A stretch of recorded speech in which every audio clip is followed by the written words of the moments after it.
قطر آپ سے مخاطب ہے۔ سیف الرحمان سے آج کا دوسرا نشریہ سماعت فرمائیے۔ ابتدا میں پیش خدمت ہے اہم خبروں کا خلاصہ۔ صاحب سمو امیر نے یونائیٹڈ کنگڈم کی ملکہ سے ہز ہائنس پرنس فلپ کی وفات پر تعزیت کا اظہار کیا ہے۔ قطر اور گنی ایکوٹوریا نے باہمی سفارتی تعلقات کے قیام کی دستاویز پر دستخط کیے ہیں۔ کورونا وائرس کی روک تھام کے لیے پابندیاں دوبارہ سے نافذ کرنے کے کابینہ کے فیصلے پر آج سے عمل درآمد شروع ہو گیا ہے۔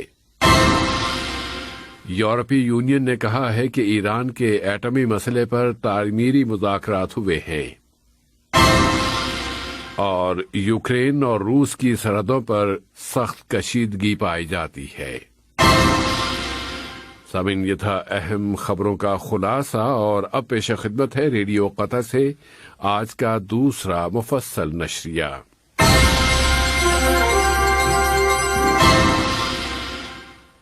بسم اللہ الرحمن الرحیم۔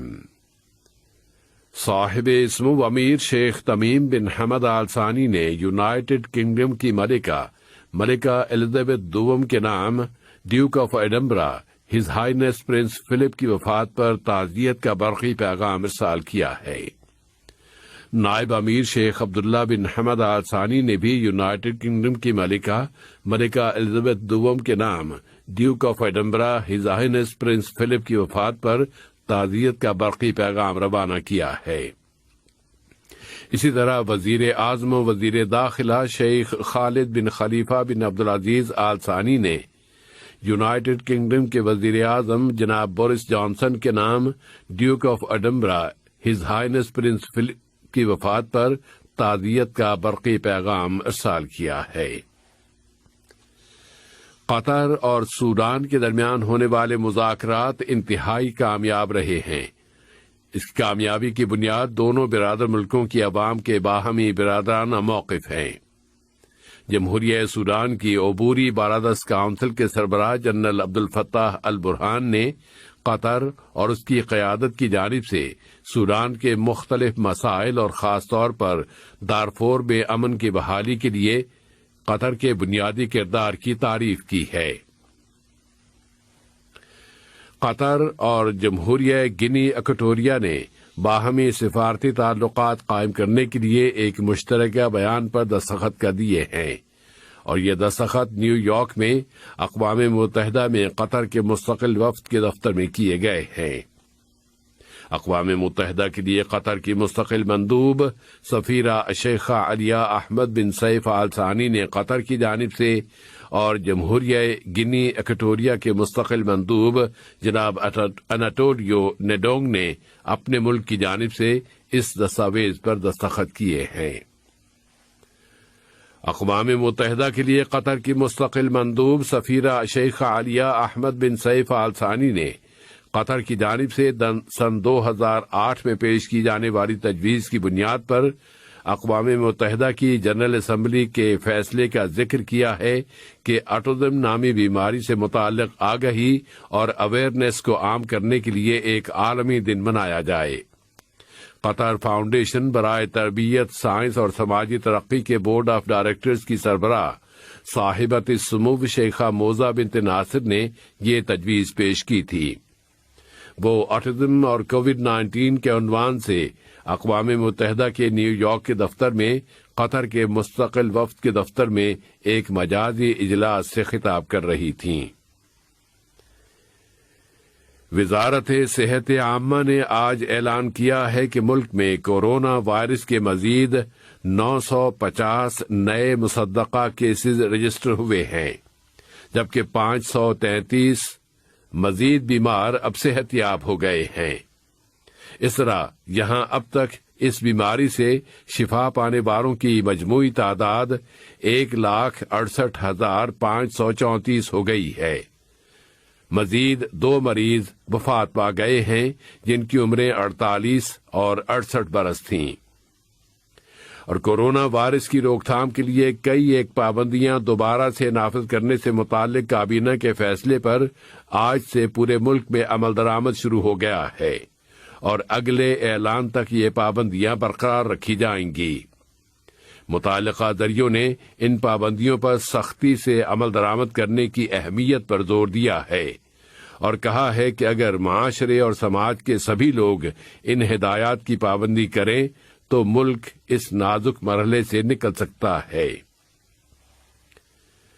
غزہ کی تعمیر نو کی کمیٹی کے سربراہ سفیر محمد العمادی نے کہا ہے کہ یہ کمیٹی قطر ڈیولپمنٹ فنڈ کے تعاون سے پرسوں اتوار کے روز سے غزہ کی پٹی میں وہاں کی نادار فیملیز میں نقد امداد کی تقسیم شروع کرے گی۔ انہوں نے مزید بتایا ہے کہ غزہ کی پٹی کے تمام اضلاع کی 1,00,000 فیملیز کو یہ نقد امداد دی جائے گی۔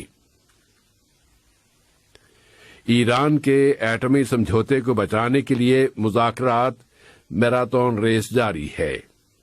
یورپی یونین نے کہا ہے کہ گزشتہ ہفتے ویانا میں ہونے والے مذاکرات تعمیری رہے ہیں تاکہ ایران اور بڑی طاقتوں کے درمیان طے پانے والے اس سمجھوتے کو بچایا جا سکے۔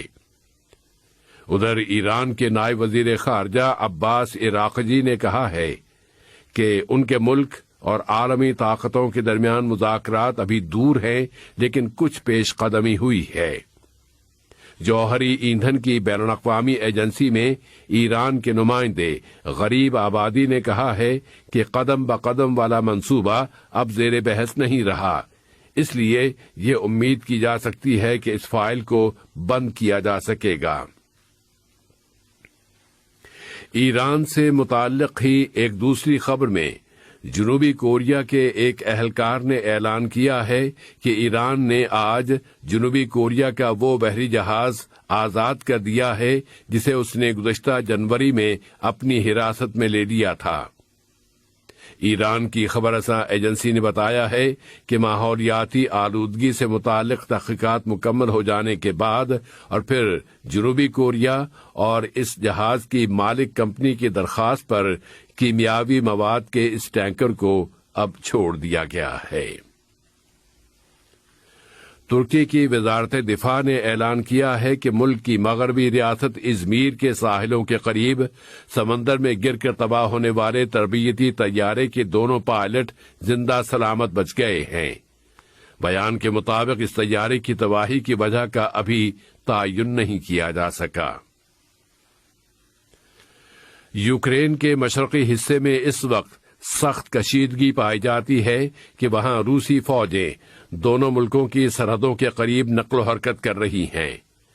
اس کے بعد زمینی اور سفارتی دونوں سطحوں پر دوبارہ شدت میں اضافہ ہو گیا ہے۔ ماسکو اور واشنگٹن دونوں کے درمیان تبیحوں کا تبادلہ ہو رہا ہے۔ واضح رہے کہ روس یوکرین کے مشرقی علاقے ڈونباس میں علیحدگی پسندوں کی مدد کر رہا ہے، جس کے بعد وہاں خانہ جنگی شروع ہو گئی تھی اور کییو اس علاقے پر اپنا کنٹرول بحال نہیں کرا سکا تھا۔ ادھر امریکہ نے روس کو متنبہ کیا ہے کہ یوکرین کو وہ نہ ڈرائے۔ امریکی وزارت خارجہ کے ترجمان نے کہا ہے کہ اس کا ملک اس شدت میں اضافے اور بقول اس کے روس کی اشتعال انگیز سرگرمیوں پر تشویش محسوس کرتا ہے۔ امریکی ریاست ٹیکساس کے شہر برائن میں کل فرنیچر فروخت کرنے والے ایک سٹور میں ہونے والی فائرنگ کے ایک واقعے میں ایک شخص ہلاک اور 5 دوسرے زخمی ہو گئے ہیں، جن میں سے 4 کو بہت خطرناک زخم آئے ہیں۔ فائرنگ کا یہ واقعہ وائٹ ہاؤس میں امریکی صدر جو بائیڈن کے اس خطاب کے چند گھنٹوں بعد ہی ہوا ہے جس میں انہوں نے اعلان کیا تھا کہ اب امریکہ میں ہتھیاروں کی تعداد میں کمی کے لیے اقدامات کیے جا رہے ہیں۔ اور آج کے اس نشریے کی آخری خبر یہ ہے کہ بکنگم پیلس نے اعلان کیا ہے کہ برطانیہ کی ملکہ الزبتھ دوم کے شوہر پرنس فلپ آج صبح وفات پا گئے ہیں۔ برطانیہ کے وزیر اعظم بورس جانسن نے ملک میں سوگ منانے کا اعلان کر دیا ہے۔ پرنس فلپ کی عمر 99 برس تھی اور وہ آج صبح ونڈسر پیلس میں وفات پا گئے۔ وہ 10 جون سن 1921 کو یونان کے جزیرے کورو میں پیدا ہوئے تھے۔ وہ یونان اور ڈنمارک کے شاہی خاندان سے تعلق رکھتے تھے۔ پرنس فلپ نے سن 2017 سے اپنی پبلک لائف سے دوری اختیار کر رکھی تھی، البتہ کبھی کبھار وہ کچھ تقریبات میں ملکہ کے ساتھ نظر آ جاتے تھے۔ آج کا یہ نشریہ ختم ہونے سے قبل اہم خبروں کا خلاصہ ایک مرتبہ پھر پیش خدمت ہے۔